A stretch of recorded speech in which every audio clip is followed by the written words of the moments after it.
نہیں ہوتی۔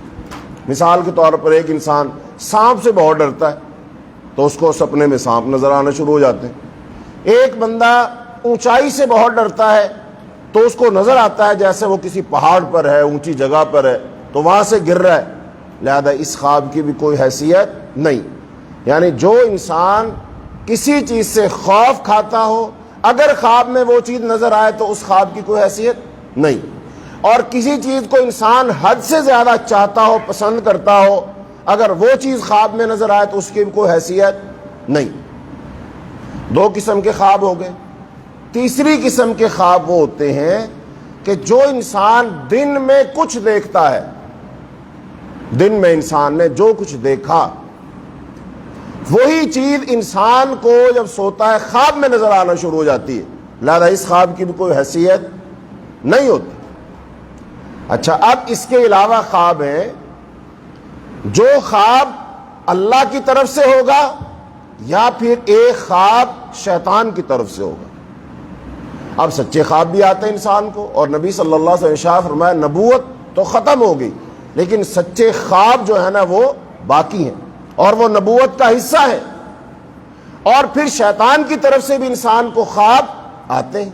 مثلا شیطان کی طرف جو خواب آتے ہیں، صحیح مسلم میں ایک واقعہ ہے، ایک صحابی کہتا ہے کہ اللہ کے رسول مجھے خواب آیا کہ میرا سر کاٹ دیا گیا اور میں اپنے سر کے پیچھے دوڑ رہا ہوں، بھاگ رہا ہوں، یہ خواب اب کیسا ہے؟ تو آپ نے فرمایا وہ نا ایک شیطان ہے جو تجھ سے چھیڑ چھاڑ کرتا ہے، تجھے پریشان کرنے کی کوشش کرتا ہے۔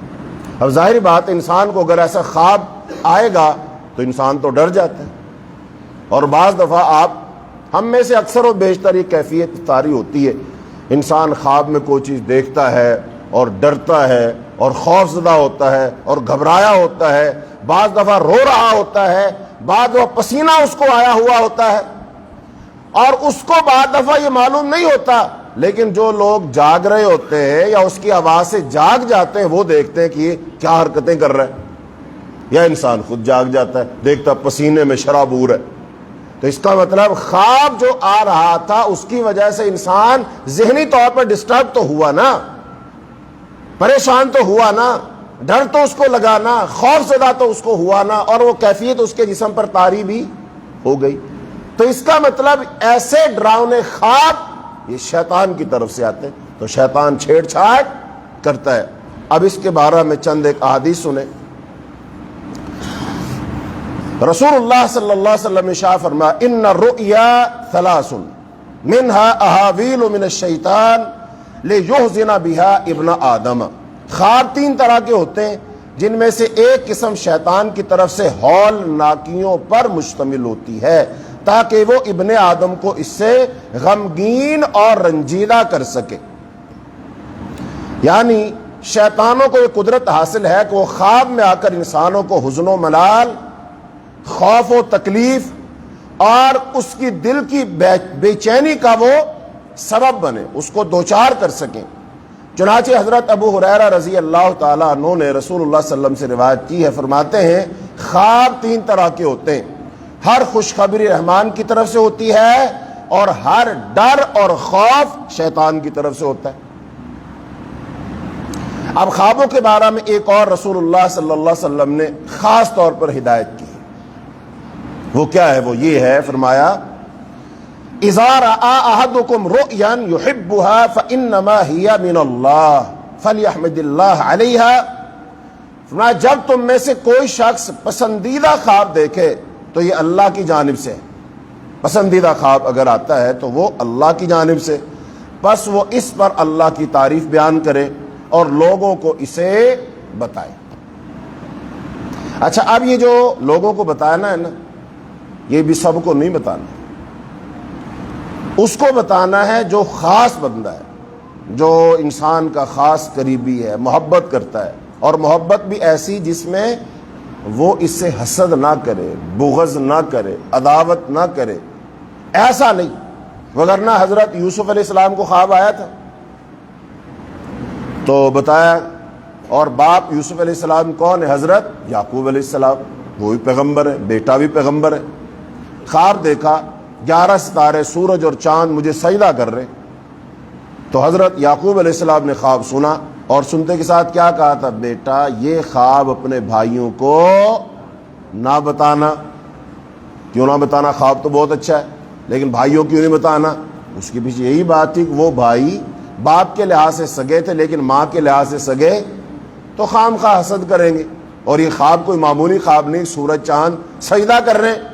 تو اسی پتہ چلا اچھا خواب بھی آپ نے ہر کسی کو نہیں بتانا، یا تو اس کو بتائیں جس سے آپ نے کوئی تعبیر پوچھنی، یا اس کو بتائیں جو آپ کو کوئی نقصان نہیں پہنچانا چاہتا، بے ضرر اپنی اولاد کو بتا دیں، بیوی کو بتا دیں، ماں باپ کو بتا دیں، چونکہ ماں باپ کبھی بھی انسان سے حسد نہیں کرتے۔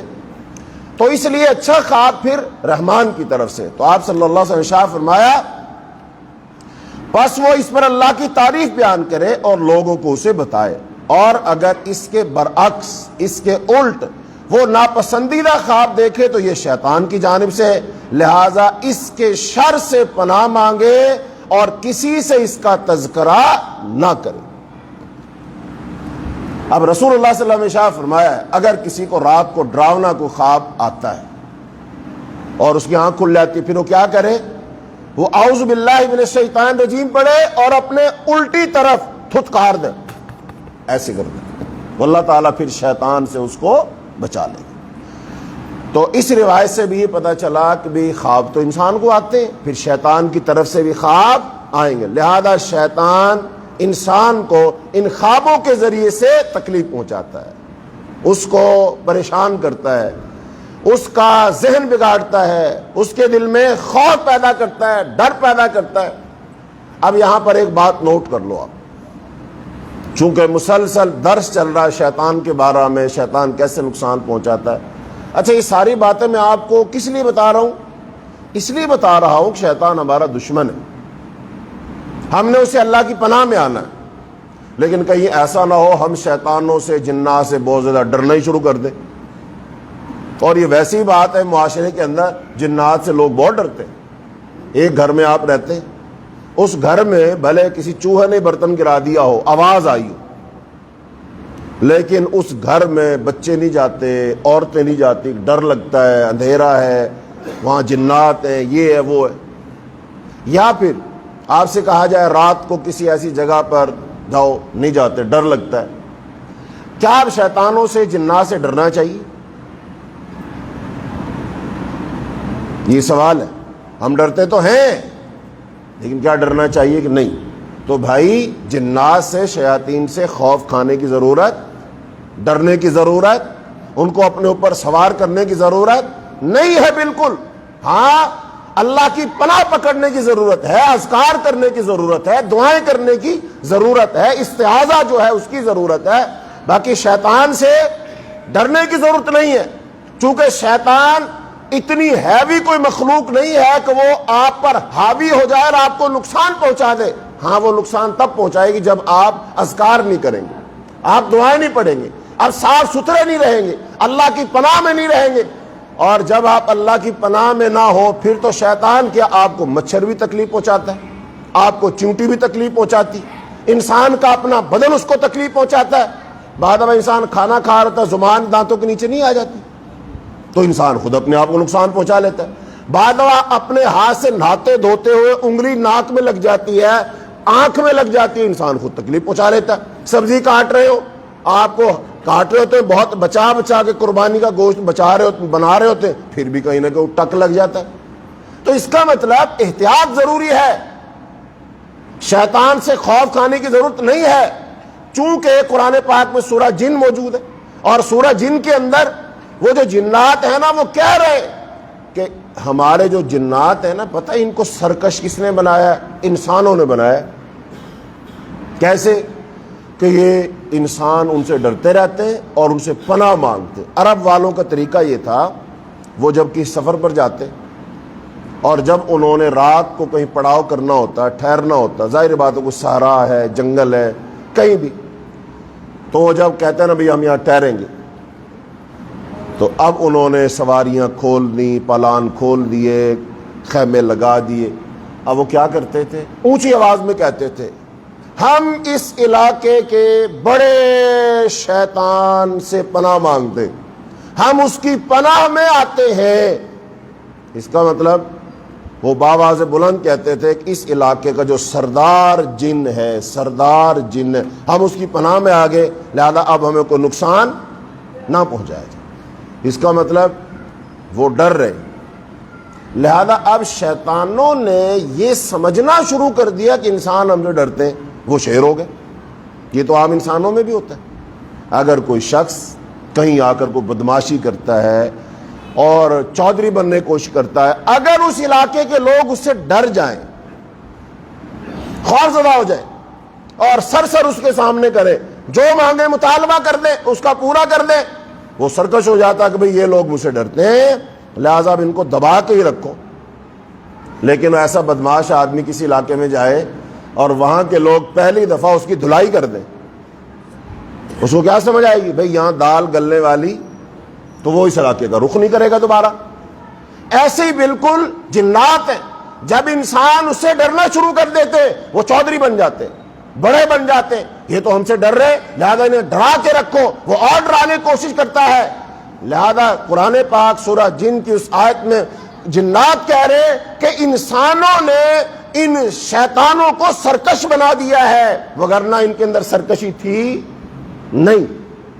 اچھا اب یہ بتاؤ، شیطان زیادہ پاورفل ہے، طاقتور ہے کہ ایک مسلمان اور ایک مومن؟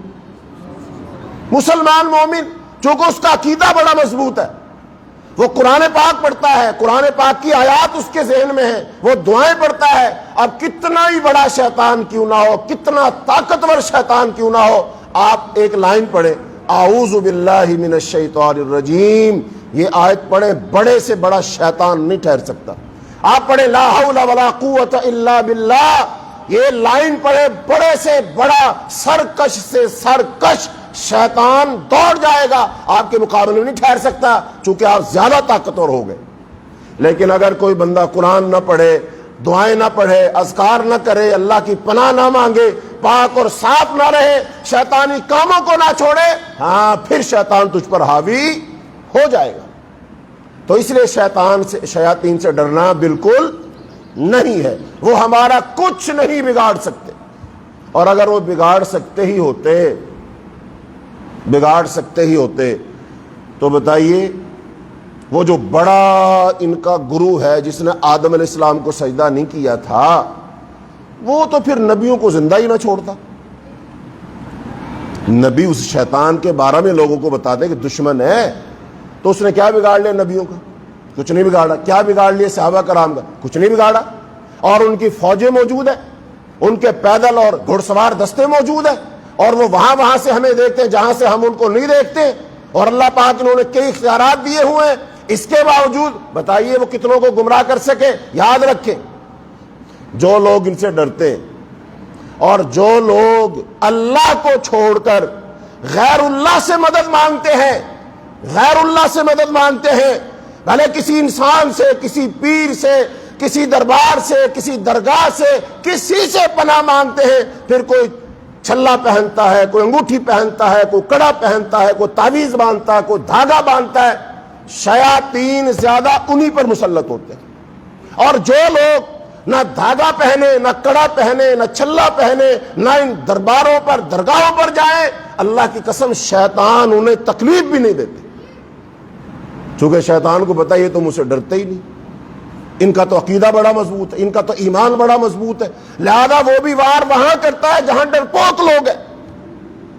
اب اللہ کے رسول صلی اللہ علیہ وسلم نے صاف فرمایا، من تعلق تمیمۃ فقد اشرک، جس نے تمیمہ باندھا، تعویذ باندھا، تعویذ لٹکایا، اس نے شرک کیا۔ ایک صحابی کے ہاتھ میں آپ نے لوہے کی انگوٹھی دیکھی، پوچھا یہ کیا ہے؟ کہا لوہے کی انگوٹھی، فرمایا یہ لوہے کی انگوٹھی حلیۃ من النار، یہ جہنم والوں کا زیور ہے۔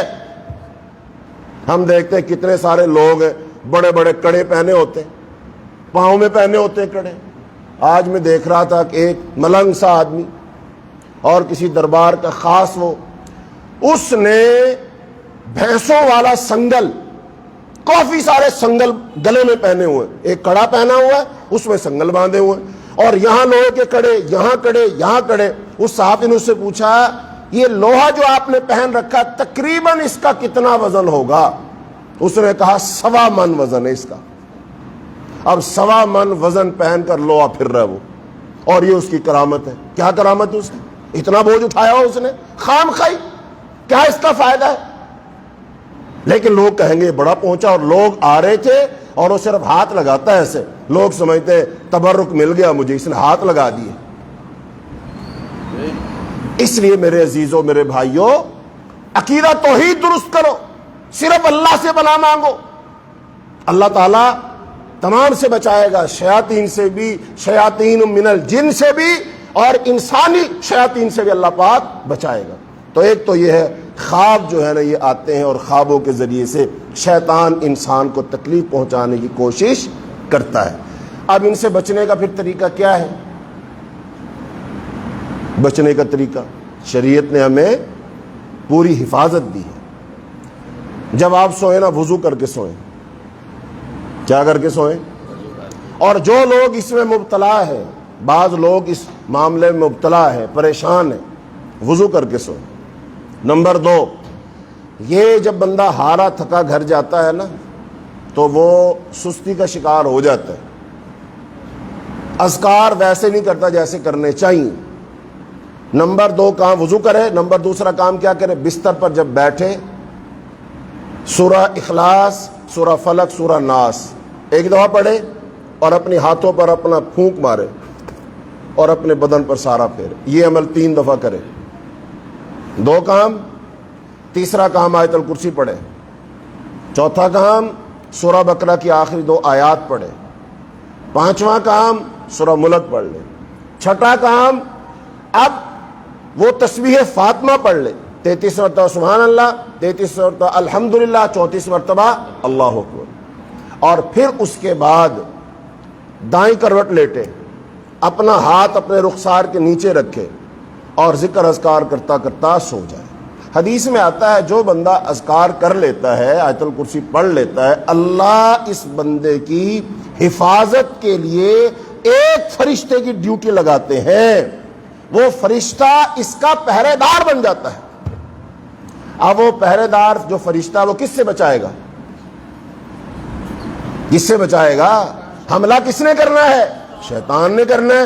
تو یہ اللہ کا فرشتہ کھڑا ہے، تمہاری حفاظت کرے گا، تم آرام سے سو گے۔ اب یہ حفاظتی تدابیر ہمیں بتائی گئی، لیکن ایمانداری سے بتاؤ، ہم میں سے کتنے لوگ ہیں جو یہ سونے کے اذکار مکمل کر کے سوتے ہیں؟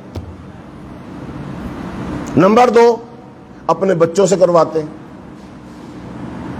نہیں کرتے ہم۔ اچھا جب ہم کریں گے نا، حفاظت کہاں سے ہوگی؟ اور ہم کیوں نہیں کرتے پھر؟ کیا رسول اللہ صلی اللہ علیہ وسلم کی ہدایات ویسے ہی ہے؟ اللہ کے رسول صلی اللہ علیہ وسلم نے ہدایات کیوں دی ہیں؟ ہماری حفاظت کے لیے۔ پھر اللہ اور اس کے رسول کو تو ہمارا فکر ہے، لیکن مجھے خود اپنی فکر کیوں نہیں ہے؟ تو آئیے، اللہ ہمیں مضبوط کر رہا ہے، اللہ ہمیں طاقتور بنا رہا ہے، اللہ شیطان کے تمام حملوں کو ناکام کرنے کا طریقہ بتا رہا ہے۔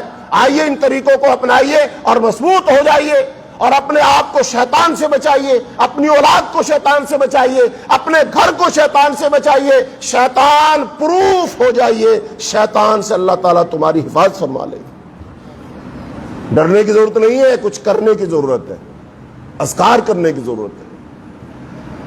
اچھا اب آگے چلیے، شیطان کی طرف سے بعض بیماریاں لگ جاتی انسان کو۔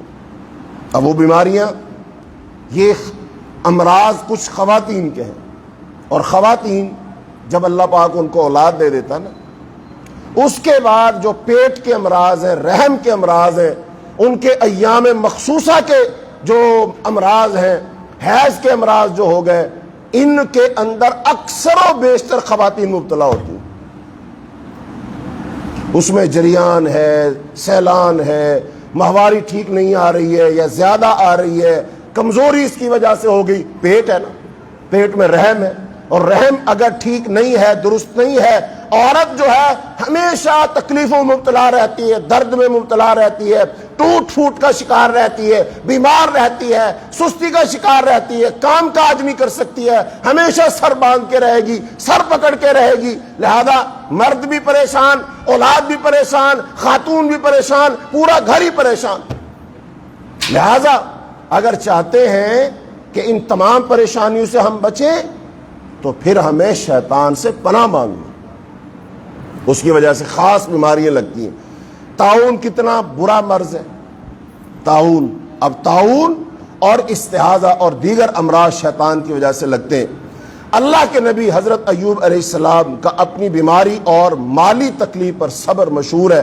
حضرت ایوب علیہ السلام جس مرض اور دشواری میں مبتلا ہوئے، قرآن کریم میں اس کی نسبت جنوں کی طرف کی گئی ہے، شیطانوں کی طرف کی گئی ہے، کیونکہ ان امور میں شر اور ایذا کا پہلو پایا جاتا ہے، اور ایسے امور کا تعلق عموماً شیطان ہی سے ہوا کرتا ہے، خواہ کسی قریب وجہ سے یا دور کی وجہ سے، ورنہ انبیاء علیہ السلام کے جسم اور قلوب پر شیاطین کو تسلط نہیں ہوا کرتا.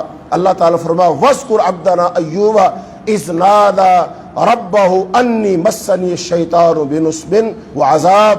اور ہمارے بندے ایوب علیہ السلام کا بھی ذکر کر، جبکہ اس نے اپنے رب کو پکارا کہ مجھے شیطان نے رنج اور دکھ پہنچایا ہے. ایوب علیہ السلام نے کیا فرمایا؟ کس نے پہنچایا؟ شیطان نے رنج اور بڑا دکھ پہنچایا ہے.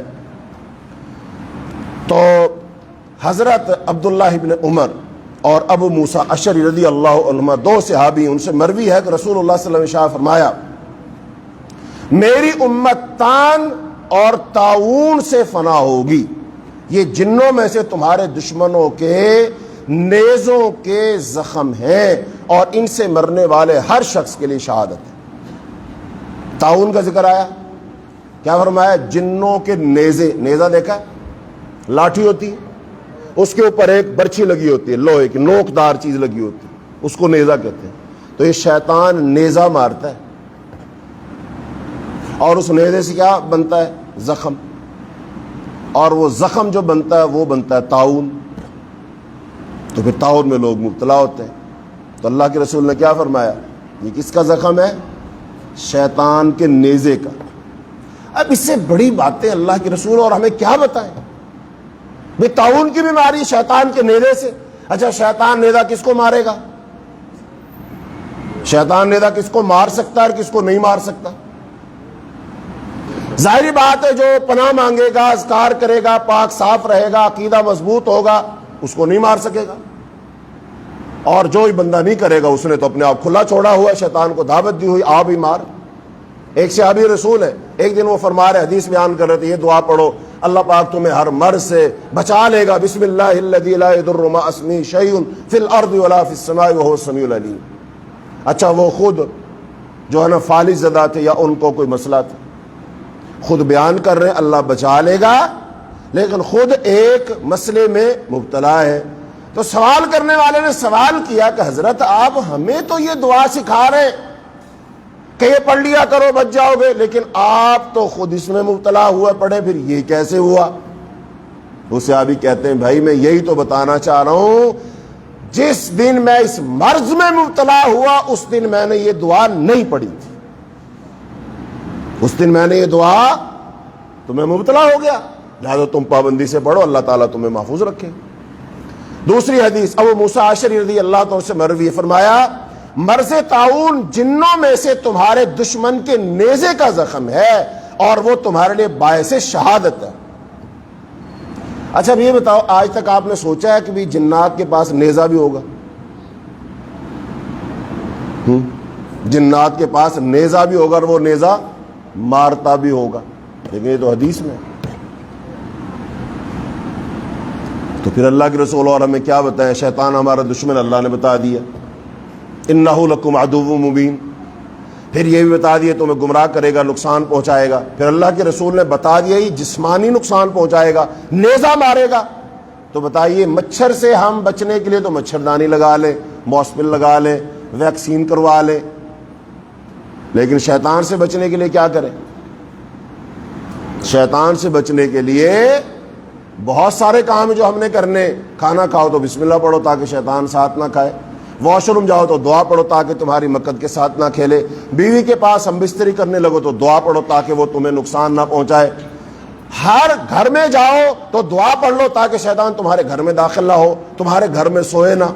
یہ سارے کام کرنے، گھر میں ایسا کوئی کام نہ کرو گانے کا بجانے کا جس سے شیاطین گھر میں آتے، تو شیطان تو ہر جگہ ہے اور اس نے آپ کو نقصان پہنچانا ہے، نیزے مارنے، زخم لگانے، تکلیفیں دینی ہے تمہیں، تمہاری نیند خراب کرنی ہے، تمہارے اندر گھسنا اس نے، تمہارے دماغ کو خراب کرنا ہے، تمہیں خبتی بنانا ہے، اس نے تم کو چھونے کی کوشش کرنی ہے تاکہ تمہیں مرض لگ جائے، بیماریوں میں تم مبتلا ہو جاؤ، یہ سارا کچھ شیطان کرے گا۔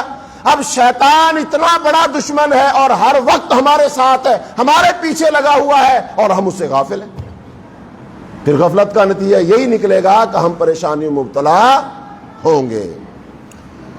اب آئیے، یہ جو عورتوں کا ایک ہوتا ہے حیض اور ایک ہوتا ہے استحاضہ۔ حیض کا خون تو عام ہر مہینے آتا ہے خواتین، ایک ہوتا ہے استحاضہ۔ استحاضے کا خون یہ ہوتا ہے کہ حیض کا خون ابھی بند ہوئے 2-4 دن ہی گزرے پھر دوبارہ خون شروع ہو گیا۔ اب یہ ویسے بھی مسئلہ ہے، اگر یہ خون دوبارہ شروع ہو جائے تو بتاؤ خاتون نماز پڑھے کہ نہ پڑھے؟ ابھی حیض کا خون بند ہوا تھا، 2 دن بعد پھر شروع ہو گیا۔ مثلا ہر خاتون کو پتا ہوتا ہے مجھے حیض کا خون کتنے دن آتا ہے؟ 1 ہفتہ آتا ہے۔ 1 ہفتے بعد وہ نہا لی، نہانے کے بعد ابھی 2 دن گزرے تھے پھر خون آنا شروع ہو گیا۔ اب بتاؤ وہ نماز پڑھے یا نہ پڑھے، کیا کرے؟ تو بھائی وہ نماز پڑھے گی، ہو سکے تو ہر نماز کے لیے غسل کر لے، اور اگر نہ ہو سکے تو ہر نماز کے لیے وضو کرے اور نماز پڑھے، اور بھلے اس دوران میں خون بہتا ہی رہے پھر بھی نماز پڑھے گی وہ، چونکہ یہ خون استحاضے کا خون ہے، حیض کا خون نہیں ہے۔ اب سوال یہ ہے کہ استحاضے کا خون آتا کیوں ہے؟ یہ رسول اللہ صلی اللہ علیہ وسلم نے بتایا، فرمایا حمنہ بنت جہش ایک صحابی ہیں اور انہوں نے اس کے بارے میں رسول اللہ صلی اللہ علیہ وسلم سے پوچھا تھا، آپ نے فرمایا انما ہی رقصۃ من رقصات الشیطان، یہ تو شیطان کے دھکوں میں سے ایک دھکا ہے۔ فرمایا شیطان کے دھکوں میں سے ایک دھکا ہے، شیطان عورت کے ایک رگ ہے اس کو ڈیمیج کرتا ہے، اس سے خون بہنا شروع ہو جاتا ہے، اور وہ خون حیض کے خون جیسا نہیں ہوتا۔ نہ حیض کا خون اور اس میں فرق ہے، حیض کا خون سیاہ رنگ کا ہوتا ہے عام طور پر، بدبودار ہوتا ہے، وہ گاڑھا ہوتا ہے وہ، لیکن جو عام خون ہوتا ہے وہ بدبودار نہیں ہوتا، وہ سیاہ رنگ کا نہیں ہوتا، وہ اتنا گاڑھا نہیں ہوتا، یہ دونوں میں فرق ہے۔ لہذا یہ استحاضے کا خون تو عام خون جیسا ہوگا، تو فرمائیے شیطان کی وجہ سے ہے، لہذا نماز مت چھوڑو، نماز بھی پڑھو، روزہ بھی رکھو، سارے کام کرو، لیکن یہ پتا چلا یہ شیطان تکلیف دیتا ہے، شیطان کا دھکا دینے کی وجہ سے وہ رگ ڈیمیج ہوتی ہے اور اس سے خون بہنا شروع کرتا ہے۔ تو آپ اندازہ لگائیں شیطان پھر تکلیف دیتا ہے کہ نہیں؟ تو تکلیف دیتا ہے شیطان۔ یہی تو ہمارا موضوع ہے کہ شیطان انسان کو جسمانی طور پر تکلیف دیتا ہے، جو انسان محسوس کرتا ہے، جس کا اثر انسان کے بدن پر ہوتا ہے، انسان کے جسم سے خون بہتا ہے اس کا، تو شیطان تکلیف دیتا ہے۔ اب اس کے ساتھ ساتھ شیطان کا انسان کے جسم میں داخل ہو کر اس پر تسلط قائم کرنا یہ بالکل مسلم ہے، انسان کے جسم میں شیطان داخل ہو جاتا ہے، اس پر تمام محدثین اس پر متفق ہیں کہ ہاں وہ انسان کے جسم میں داخل ہوتا ہے۔ اب شیطان ایک اور طریقے سے انسان کو تکلیف دیتا ہے، بلکہ انسان کو نہیں، انسان کے مال کو، اسباب کو، گھر کو، دکان کو، سامان کو تکلیف دیتا، آگ لگا سکتا ہے، آگ لگ سکتی ہے آپ کے گھر میں۔ حضرت عبداللہ ابن عباس رضی اللہ تعالیٰ فرماتے ہیں کہ ایک دن ہم آپ صلی اللہ علیہ وسلم پاس بیٹھے ہوئے تھے، ایک چوہیا نکل آئی اور اس چوہیا نے وہ چراغ کی بتی منہ میں لی ہوئی تھی۔ پہلے چراغ ہوتے تھے نا، اس میں روئی لیتے، کاٹن لیتے، اس کو ایسے بل کے بتی بنا دیتے اور اس میں ڈال تیل، تو اس چوہیا نے اس چراغ سے وہ بتی کھینچی، ابھی اس میں آگ لگی ہوئی تھی، اور کھینچتے کھینچتے اس کو رسول اللہ صلی اللہ علیہ وسلم کے پاس اس چٹائی پر لے آئے جس پہ اللہ کے رسول بیٹھے تھے، اور اسے تھوڑی سی جگہ بھی جل گئی۔ چوہیا چراغ کی بتی لے آئی اور نبی صلی اللہ علیہ وسلم جس چٹائی پہ بیٹھے تھے وہاں تک اور تھوڑی جگہ بھی جل گئی۔ اب اللہ کے رسول صلی اللہ علیہ وسلم نے ارشاد فرمایا اذا نمتم فاطفئوا سروجکم فإن الشیطان يدل مثل هذه الفارة على هذا السراج فيحرقكم۔ فرمایا جب تم سونے لگو تو اپنے چراغ بجھا دو، کیونکہ شیطان چوہے کو بھیج کر، لفظ کیا ہے؟ شیطان چوہے کو بھیج کر اسے گرا دیتا ہے اور اس طرح تمہیں آگ لگا دیتا ہے۔ اس کا مطلب شیطان چوہے سے بھی کام لیتا ہے، شیطان چوہے سے بھی کام لیتا ہے۔ اب وہ کیا کہ اس کو بھیجے گا۔ اب دو صورتیں، یا تو اس کی بتی کھینچ کے لائی جیسے وہ چوہیاں لائی تھی، یا پھر وہ چراغ کو گرا دے گا۔ اب ظاہر بات ہے چراغ گرے گا، پیالی میں تیل ہے، چراغ جل رہا ہے، جب وہ پیالی گرے گی تو پہلے تیل گرے گا، پھر اس کے ساتھ اس پر وہ تیل کی بتی، جلتی ہوئی بتی گرے گی، تو کیا ہو جائے گا؟ آگ لگ جائے گی۔ اچھا اب دو صورتیں ہو سکتی ہیں، یا تو وہاں گھر میں کوئی موجود ہوگا یا موجود نہیں ہوگا۔ موجود ہوگا تو ہو سکتا ہے آگ پر قابو پا لے، بجھا دے، اور اگر وہاں کوئی موجود ہی نہ ہوا تو پھر کیا ہوگا؟ آگ لگ جائے گی۔ اچھا آج کل ہم دیکھیں، آج کل تو وہ چراغ ہے نہیں، آج کل تو بلب ہے، بجلی کے لیمپ ہیں، بلب ہے وغیرہ وغیرہ، ان کو بھی بجھانا چاہیے، چونکہ آگ بھی انرجی ہے اور یہ بلب بھی انرجی ہے۔ آج کل ہم دیکھتے نہیں ہیں کتنی مارکیٹوں میں بڑے بڑے گوداموں کو آگ لگ جاتی ہے، تحقیق ہوتی ہے، پتہ چلتا شارٹ سرکٹ کی وجہ سے آگ لگی، دو تاریں ملی تھی اس کی وجہ سے آگ لگ گئی۔ اس لیے کیا کرنا چاہیے؟ جب آؤ تو مین سوئچ اٹھا کے آؤ، یہ حدیث پر آج عمل اس پر ہوگا، ایسے مین سوئچ اٹھا کر آؤ تاکہ شارٹ سرکٹ ہو ہی نہ سکے، آگ لگ ہی نہ سکے، اور آپ رسول اللہ صلی اللہ علیہ وسلم کی ہدایت پر عمل کریں گے۔ یہ بھی گویا کہ آج بجلی کا چراغ ہے، یہ الیکٹرک چراغ ہے یہ، لہذا آپ اس کو بجھا کر آئیں گے، لہذا شیطان نقصان نہیں پہنچائے گا، وگرنہ شیطان نقصان پہنچا دے گا آپ کو، تکلیف دے گا آپ کو۔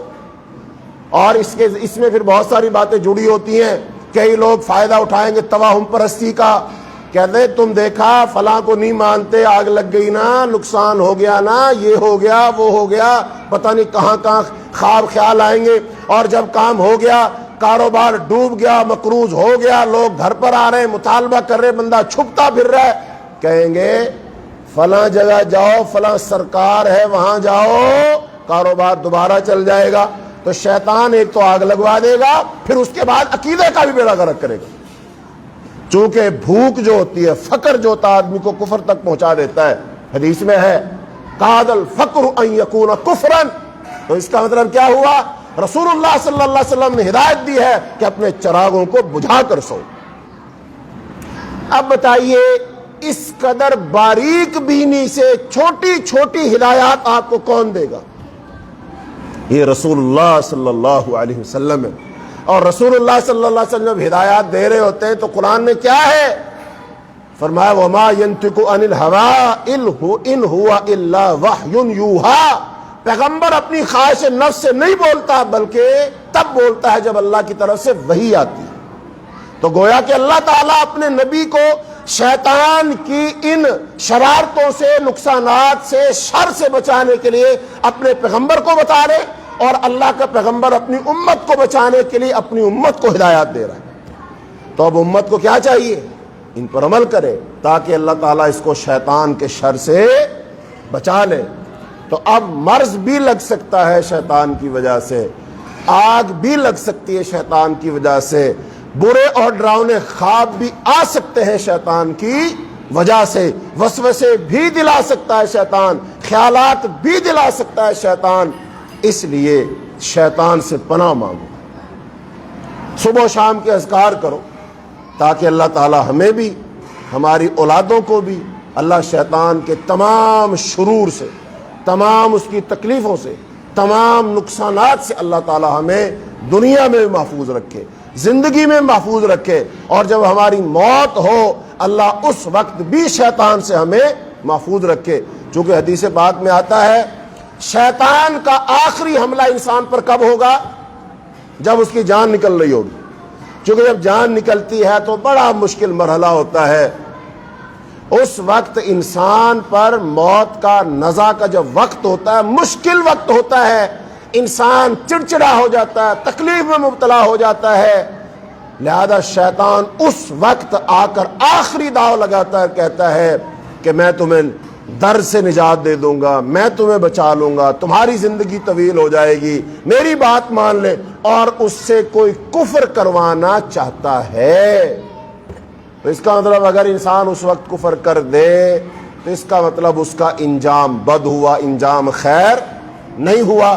اور جو بندہ شیطان کی اکساہٹ کو، وسوسے کو، تکلیف کو، خیال کو وہ جھٹک دیتا ہے، اللہ تعالیٰ اس کا خاتمہ بالخیر فرما دیتا ہے۔ اس لیے تو فرمایا من کان آخر کلامہ لا الہ الا اللہ دخل الجنہ، جس آدمی کا آخری کلام لا الہ الا اللہ ہوا جنت میں داخل ہو جائے گا۔ اس لیے فرمایا جو بندہ مر رہا ہو، موت اس پر طاری ہو، اس کو یہ نہ کہو بار بار کلمہ پڑھ کلمہ پڑھ کلمہ پڑھ، یہ نہ کہو، ہو سکتا ہے انکار کر دے، چونکہ تکلیف میں ہے نا، کہہ سکتا میں نہیں پڑھتا، یہ کہہ سکتا وہ، مت کہو۔ پھر کیا کرو، اس کے آس پاس بیٹھ کر کلمہ پڑھنا شروع کر دو، تو جب آپ پڑھیں گے، پڑھنے کی وجہ سے اس کی بھی توجہ اس طرف ہو جائے گی، یاد آ جائے گا اور وہ کلمہ پڑھ لے گا۔ تو یہ طریقہ اپنانا ہے۔ تو گویا کہ اس طریقے سے آپ اس بندے کی زندگی کے آخری لمحات میں اس کو شیطان سے بچا رہے ہیں، شیطان سے بچا رہے ہیں اس کو، اور آپ کلمہ پڑھنے کی اس کو ترغیب دے رہے ہیں۔ اور جو بندہ مرتے وقت کلمہ پڑھ لے گا، یہ ہر ایک آدمی نے مرنا تو ہے، لیکن جو کلمہ پڑھ کر مرے گا تو مرنے والے کے لواحقین کو ایک تسلی ضرور ہوتی ہے، موت اچھی آئی، کلمہ پڑھا ہے، انشاءاللہ اللہ کی جنت میں چلا جائے گا۔ جیسا کہ رسول اللہ صلی اللہ علیہ وسلم، ایک یہودی بچہ تھا، آپ اس کو سمجھاتے تھے، وہ بیمار ہو گیا، آپ اس کے گھر ملنے کے لیے گئے، اب آپ پھر بھی اس کو دعوت دے رہے تھے۔ اب وہ بچہ لیٹا ہوا ہے، کبھی اپنے باپ کی طرف دیکھتا ہے، کبھی اللہ کے رسول کی طرف دیکھتا ہے، کبھی باپ کی طرف دیکھتا ہے، کبھی اللہ کے رسول کی طرف دیکھتا ہے۔ تو باپ نے کہا بیٹا جو ابو القاسم کہہ رہا ہے وہ بات مان لو۔ اس وقت اس یہودی بچے نے کلمہ پڑھا لا الہ الا اللہ محمد الرسول اللہ، اور وہ فوت ہو گیا۔ اب وہ تو فوت ہوا، لیکن اللہ کے رسول جب وہاں سے باہر نکلے تو آپ کے چہرے پر ایک مسکراہٹ تھی، ایک بشاشت اور خوشی تھی۔ کیوں بھلا؟ مرنا تو تھا ہی، لیکن یہ بندہ کلمہ پڑھ کے مرا ہے، یہ مسلمان ہو کے مرا ہے، تو انشاءاللہ یہ اللہ کی جنت میں چلا جائے گا۔ اس لیے بھائی شیطان آخری وقت تک ساتھ رہے گا اور انسان سے کفر کروانے کی کوشش کرے گا۔ تو اب دیکھیے، جب انسان پیدا ہوتا ہے تب بھی انسان شیطان اس کو چوکا لگاتا، تکلیف دیتا ہے۔ پھر انسان جب ساری زندگی جیتا ہے تب بھی شیطان اس کا پیچھا کرتا ہے، حتیٰ کہ جب انسان مر رہا ہوتا ہے، آخری سانس اس کے ہوتے ہیں، تب بھی شیطان گمراہ کرنے کی کوشش۔ یہ ایسا دشمن ہے جو آپ کے پیدا ہونے سے لے کر آپ کی موت تک آپ کے ساتھ ہے، اور آپ سے کفر کروائے گا، آپ کو نقصان پہنچائے گا، آپ کو جہنم میں لے جانے کی کوشش کرے گا۔ تو اس شاطر اور اتنے بڑے مکار دشمن سے بچنے کی کوشش کرو، اللہ کی پناہ میں آؤ، ذکر اذکار کرو، دعائیں پڑھو، سونے جاگنے کے اذکار کرو، اپنے گھر میں آتے جاتے ہوئے دعائیں پڑھو، کھانا کھاتے وقت دعا پڑھو۔ جب ہم ہر وقت اپنے رب کو یاد کریں گے، دعائیں پڑھیں گے، اعوذ باللہ پڑھیں گے، لا حول ولا قوت الا باللہ پڑھیں گے، تو ہمارا رب ہمیں ضرور اس شیطان سے، ملعون سے ہمیں بچائے گا۔ تو اللہ تعالی ہمیں شیطان کے ہر قسم کے شر سے محفوظ رکھے۔ اللہم انا نسألک الجنة الفردوس، اللہم انا نسألک الجنة الفردوس، اللہم انا نسألک الجنة الفردوس، اللہم انا نعوذ بک من عذاب النار، اللہم انا نعوذ بک من عذاب النار، اللہم انا نعوذ بک من عذاب النار، اللہم انا نعوذ بک من حمزات الشیاطین رب ان یحضرون، اللہم انا نعوذ بک من جہد البلاء ودرک الشقاء وسوء القضاء وشماتة الأعداء، اللہم انا نعوذ بک من الہم والحزن والعجز والکسل والجبن والبخل وزلع الدین وغلبة الرجال، وصلی اللہ تعالی علی خیر خلقہ محمد وعلى آلہ واصحابہ اجمعین برحمتک یا ارحم الراحمین۔